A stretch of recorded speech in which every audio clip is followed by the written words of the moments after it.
حادثة قطارة الإمام علي عليه السلام في كربلاء المقدسة التي تعرضت إلى انهيار تل ترابي أسفر عن عدد من الضحايا بين مصابين ومتوفين. الحادثة شكلت ردود أفعال رسمية وشعبية في وقت هرعت فرق الإنقاذ التابعة للدفاع المدني بإسناد من الفرق الصحية والعتبات المقدسة والحشد الشعبي، والتي ما زالت تبحث عن المحاصرين تحت الأنقاض.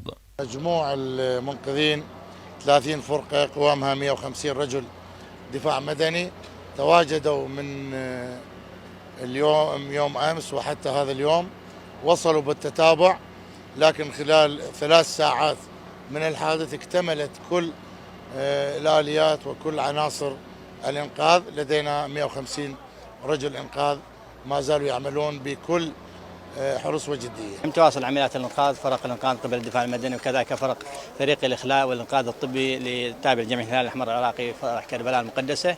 تواصل حقيقة منذ يوم أمس منذ عملية انهيار قطارة الإمام علي ولحد الآن. الانهيار اللي صار إنه على البير الموجود داخل القطارة، وبالتالي انهيار الجزء الخلفي من القطارة، السقف، وبالتالي الأحجار اللي وقعت من التلول القريبة أدت إلى انهيار السقف على القطارة، وبالتالي كانت هناك عدد من الزوار قليلين حقيقة، عدد من الزائرين بالإضافة للعاملين بالقطارة، فصار الانهيار عليهم. نحو 200 من فرق الإنقاذ التابعة إلى مديرية الدفاع المدني ومن محافظات مختلفة تواجدت في محل الحادث لإنقاذ أكبر عدد من الضحايا عبر فتحات صغيرة في الكتل الترابية المنهارة.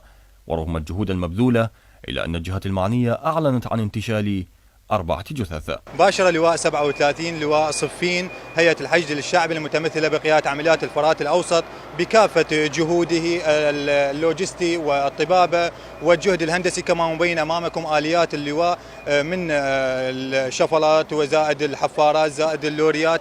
جهودنا مبذولة منذ البارحة ولحد الآن بالتعاون مع قيادة عمليات الفرات الأوسط هيئة الحشد الشعبي وقيادة عمليات الجيش والشرطة الاتحادية والشرطة المحلية. صار الحادث كان يصور ناس جوا، طلبوا من عده يصور بيهم وانهار الجبل، متأكدين من عده جوا، متأكدين. بس أول بداية أكو خبر يعني عدلين أول بداية، بس تعرف الضيق والتراب عليهم. وهذا الفرق اللي شاركت بعمليات البحث والإنقاذ بحدود 150 رجل أطفاء من بغداد، بالإضافة إلى جهدنا في كربلاء المقدسة، نجف، بابل، ديوانية، سماوة. البحث مستمر منذ ساعة وصول الحادث ولحد الآن. الآن باشرنا بعمليات الإنقاذ الثقيل، دخلنا الآليات الثقيلة، راح نبدي نسحب الكتل الكونكريتية بعد أن تم تحريرها اللي كانت ملاصقة للسقف بواسطة الأعمدة الحديدية. حررناها والآن بدينا بإخراجها إلى خارج المبنى. وجدير بالذكر أن هذا المزار يبعد مسافة 23 كيلومترا إلى الغرب من كربلاء، وهو عبارة عن ينبوع للمياه العذبة تصدر من صخرة. يقول المؤرخون أن الإمام علي عليه السلام شقها بيده وسط الصحراء عندما لحق بجيشه العطش خلال توجهه إلى صفين، وذلك بعد موقعة الجمال بعام تقريبا. من كربلاء المقدسة، محمد التميمي، الفرات.